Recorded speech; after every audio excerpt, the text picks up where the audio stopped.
आणि इथे आपली बिस्किट चॉकलेटची युनिक रेसिपी तयार आहे। नमस्कार, मी विजयाज व्हेगन रेसिपीजमध्ये मनःपूर्वक स्वागत।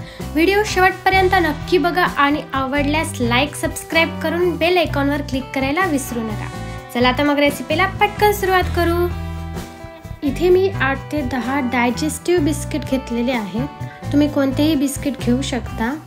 आता हे आपल्याला हातानेच क्रश करून घ्यायचं आहे। एकदम जास्त बारीक भुगा पण नाही करायचा। तुम्ही हे मिक्सर मध्ये पण काढू शकता, पण लक्षात ठेवायचं की बारीक नाही करायचं।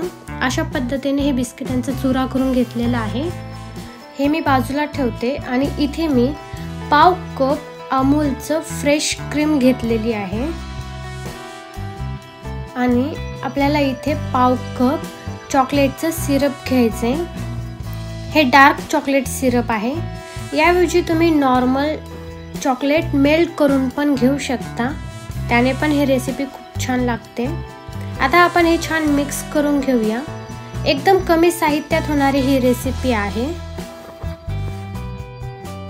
आता इथे मी 2 कप घेतलेले आहेत। त्यात मी सर्वात आधी बिस्किटचे लेयर टाकून घेते।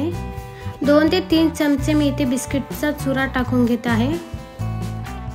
हे थोडंसं मी सेट करून घेते। हे छान सेट झालं। आता मी यामध्ये 2-2 चमचे वितळलेलं बटर टाकून घेते। एकदम झटपट होणारी ही रेसिपी आहे। 5 मिनिटात बनवून तयार होते। खूप छान लागते रेसिपी। आता मी ते बटर टाकून घेतले। यामध्ये आपण जे बॅटर बनवले क्रीमचं आणि चॉकलेट सिरपचं ते टाकून घ्यायचे। ही बिस्किटची रेसिपी तुम्ही एकदा ट्राय करून बघा। नॉर्मल चहा सोबत जे बिस्किट खातात ते बिस्किट खाणं तुम्ही बंदच करणार। आता मी इथे सिरप टाकून घेतले। यावर परत एक लेयर टाकून घेते बिस्किटांच्या चुऱ्यांची।